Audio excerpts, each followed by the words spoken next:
अस्सलामुअलैकुम वरहमतुल्लाहि वबरकातुहू। उम्मीद है आप सब खैरियत से होंगे।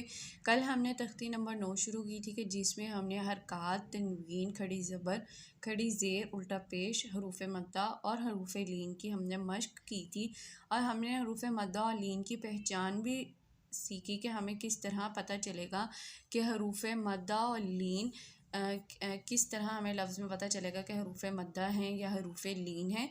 और हरूफ मद्दा हमने पढ़े थे 3 हैं, अलिफ मद्दा, वाव मद्दा, या मद्दा। और अलिफ मद्दा की पहचान थी कि अलिफ से पहले जब ज़बर आ जाए तो अलिफ मद्दा, वाव मद्दा, वाव साकिन से पहले जब पेश आ जाए तो वाव मद्दा। और या मद्दा की पहचान कि जब या साकिन से पहले ज़ेर आ जाए तो या मद्दा कहलाता है। इसी तरह हरूफ लीन 2 हैं, वाउलिन और यालिन। और इन दोनों की पहचान ये थी कि जब ये दोनों साकिन की सूरत में हों और इनसे पहले ज़बर आ जाए तो ये हरूफ लीन कहलाते हैं। और हमने इस सब चीज़ों की हमने मश्क की थी, तो आज हम मज़ीद इसके बारे में मश्क करेंगे कि किस तरीके से हमें हरूफ मद्दा और लीन को पढ़ना है। अऊज़ु बिल्लाहि मिनश शैतानिर रजीम, बिस्मिल्लाहिर रहमानिर रहीम। मीम खड़ी ज़बर मा, लाम ज़ेली माली, काफ ज़े की मालिकी, वक़्फ मालिक। अब यहाँ पर मीम पर खड़ी ज़बर है और हमने खड़ी ज़बर का कायदा हमने पढ़ा कि उसको एक अलिफ के बराबर लंबा करना है। और लाम और काफ पे हरकत हैं जिसको हमने पढ़ा कि जल्दी से अदा करना है, इसलिए हमने माँ को लंबा किया एक अलिफ के बराबर और लाम और काफ को हमने जल्दी से अदा किया। मालिकी, वक़्फ मालिक। शीन ज़बर या, शई, हमज़ा दो ज़ेर इन, शई इन, वक़्फ शई। अब यहाँ पर हम गौर करें तो या साकिन है और या साकिन से पहले ज़बर है, तो ये हरूफ लीन है। और हरूफ लीन में से कौन सा है? यालीन, क्योंकि या साकिन और उससे पहले ज़बर, तो ये यालीन कहलाता है। और हमज़ा पे तनवीन है और तनवीन को किस तरीके से अदा किया जाता है? तनवीन को गुन्ने के साथ अदा किया जाता है। शई इन। अगला लफ्ज़ पढ़ते हैं, तो ज़बर तो, गाइन खड़ी ज़बर गौ, तो गौ, वफ़ तो गौ। तो ज़बर तो, गाइन ज़बर वाव गौ, तो गौ, वफ़ तो गौ। अब वाव साकिन है और वाव साकिन से पहले गाइन पर ज़बर है, तो ये वाव लीन कहलाया। तो ज़बर या, तोई, रा दो ज़बर अलिफ रन, तोयरन, वक़्फ तोयरा। अब यहाँ पे भी या साकिन, उससे पहले ज़बर और ये यालीन। आइन ज़बर अलिफ आ, दाल दो ज़े दिन, आदिन, वफ़ आद। अलिफ से पहले ज़बर और ये हरूफ मद्दा में से, और हरूफ मद्दा में से अलिफ मद्दा। अलिफ से पहले जब ज़बर आ जाए तो वो अलिफ मद्दा कहलाता है। और दाल पे हमने झटका क्यों दिया? क्योंकि ये हरूफ कलकला हमने पढ़े थे कि हरूफ कलकला 5 हैं, क़ाफ़, ता, बा, जीम, दाल। जब ये किसी अल्फाज के लफ्ज़ के आखिर में आ जाएं तो उनको कलकले के साथ यानी झटके के साथ अदा किया जाता है। इसी वजह से हमने यहाँ पे झटका दिया। आदिन, वक़्फ आद।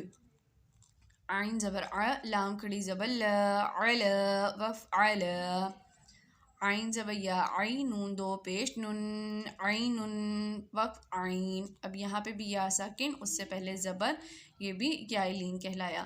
फ़ाज़े या, फ़ी, हाज़े ही, फ़ी ही, वक़्फ फ़ी।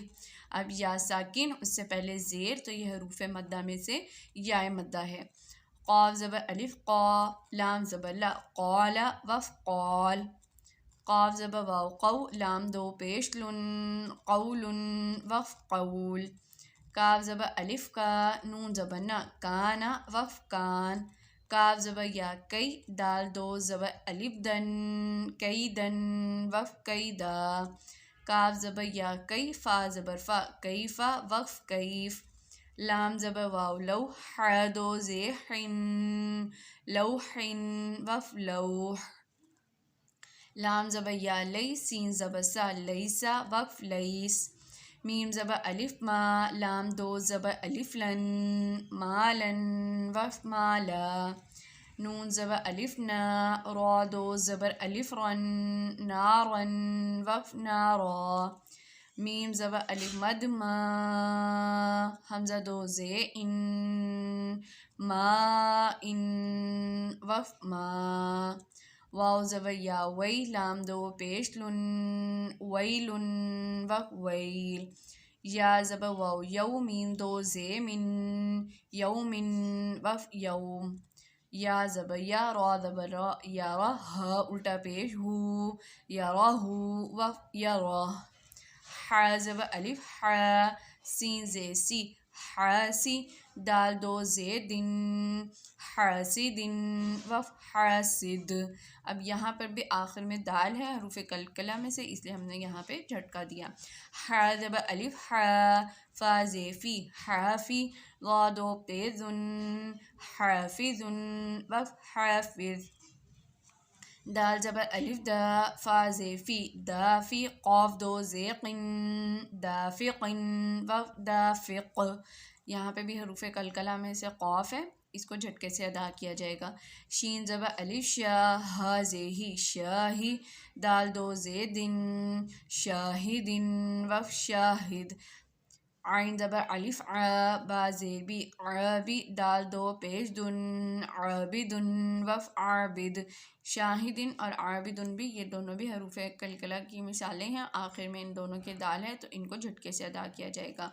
इस तरह हमें पहचान हुई कि हरूफ मद्दा क्या हैं, हरूफ लीन क्या हैं।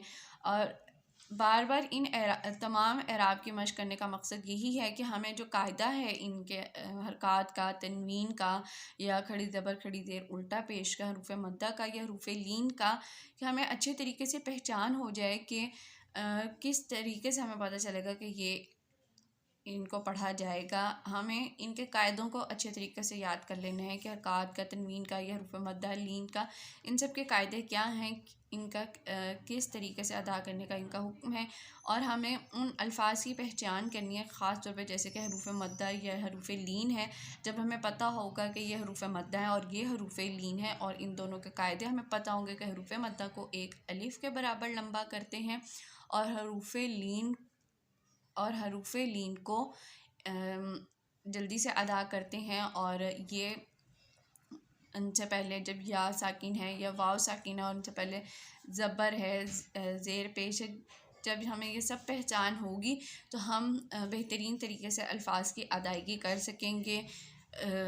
तो इसी तरीके से हमें अपनी इस तख्ती को हमने इसकी मशक़ करनी है ताकि हमें अच्छे तरीके से हमें इन तमाम अल्फाज को पढ़ना आ जाए। और वक्फ़ सिखाने का भी मकसद यही है कि हम जब कुरान पाक में वक्फ़ करते हैं, क्योंकि बहुत सी ऐसी आयत हैं जहाँ पे हमें वक्फ़ करना है या आयत मुकम्मल होती है वहाँ पर हमें वक्फ़ करना है, कहीं सकते की हालत आती है, कहीं हमारा सांस टूट जाता है, या आयत के दरमियान में भी बहुत सी ऐसी जगह हैं जहाँ पर वक्फ़ करने की ज़रूरत पेश आती है।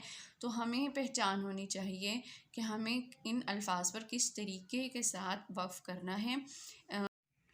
इंशाल्लाह कल इस तख्ती की मज़ीद मशक़ करेंगे ताकि हम ज़्यादा से ज़्यादा पहचान सकें हरूफ मद्दा और लीन के कायदे को। आप सबसे दुआओं की दरख्वास्त है और आपसे दरख्वास्त है कि मेरी इस वीडियो को लाइक करें, शेयर करें और मेरे इस चैनल को सब्सक्राइब करें। कल तक के लिए अस्सलामु अलैकुम।